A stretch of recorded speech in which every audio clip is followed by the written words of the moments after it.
What's the mindset for you guys? I mean, it's always tough to lose game one, but you have to kind of keep things in perspective, and the team's done a pretty decent job of bouncing back. Does anything need to be said, or do you kind of, each guy does it internally?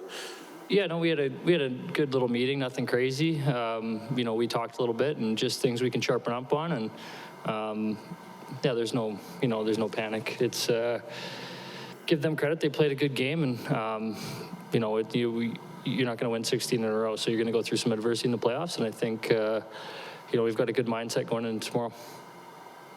It's hard to, or maybe it isn't hard to, but I mean, for the ghosts of playoff past, is that something that doesn't enter into the picture yet? Is that something you have to consciously tune out, or how do you kind of compartmentalize this year being totally unrelated to what happened last year or the year before?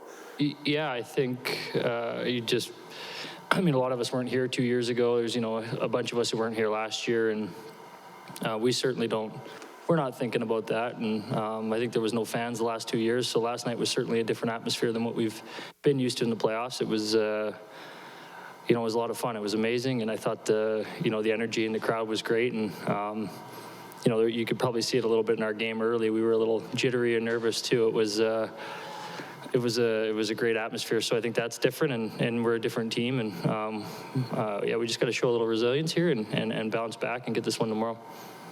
Tyson, you played against the Kings a few times down the stretch. Is it a little different doing it in the playoffs, though, that now you're doing it over and over and over, and there's some matchup things? Did you find the game is a little bit different from a tactical standpoint than the ones later in the year? Maybe a little more, maybe line matching a little harder, but no, it's, you know, we know what to expect out of them. I think they kind of showed us exactly what we saw throughout the year. They're, you know, a well-structured, tight-checking team, and, you know, they capitalize on opportunities. So nothing, you know, not a huge difference from the regular season other than the intensity's, you know, way up. Oh, sorry. A little follow-up then. Did anything kind of catch you by surprise in the way that they played, you know, especially early in the game? You said you were a little jittery off the start.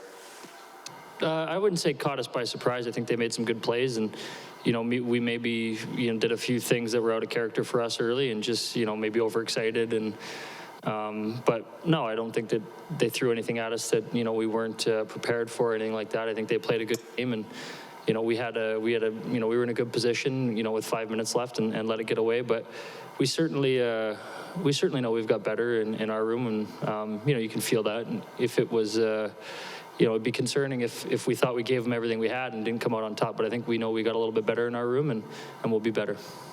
Lots of the focus heading in was about their two defensive centers and your two offensive centers and them shutting your guys down, that sort of thing. But and maybe it's us media, but like the credit that needs to be given to Danault for the offensive player that he is while shutting guys down at the same time. I mean, how significant is that, and difficult to play against is he? Yeah, you'd probably have to ask, you know, Connor early on. I think, you know, they're playing against him, you know, a lot more. But I mean, he's having a good year. He had a great year offensively, and obviously they rely on him heavily in a defensive role. And he's a good player, but I mean, nothing, you know, nothing we can't handle, I don't think. I know you expected the atmosphere to be something last night, and it was. McDavid said he felt like maybe you guys were a little jittery. Knowing what it's going to be like now, is there a proper way to harness that in the first 10 minutes in a day? Yeah, I think so. I think that's, you know, game one of the playoffs, and especially after a layoff like we've had the last 2 years with no fans, and you know, that's why you play the game. The excitement you feel in the room, and then to get out there and everyone's going crazy is, you know, there's not really any feeling like it. So it's tough to say how you're going to react to it, and it's a beautiful part of the game. And I think, you know, we kind of know what to expect now, and it's amazing. And, you know, we'll be able to settle in and play our game and play hockey and, you know, get into our structure a little bit earlier. And but yeah, that's nothing like coming out of the tunnel when everyone's going crazy like that. It's awesome. Sorry, take this off. We're seeing a little bit of that around the city too, a lot of excitement around the city. Is it possible to get away from that right now, or is it even something that you want to get away from? Yeah, Yeah, I mean, I'm just going to come from here and go home. So I don't know. I won't be going out today, and I'm not sure anybody else is. I think you just go and kind of decompress, and but it's an exciting time. It's playoff hockey, and we've got a good team, and you can tell the city's excited for us, and we're excited to to give them something to cheer for. So we're going to do our best to even this up tomorrow, and hopefully keep this thing going. Cool. Thanks, guys.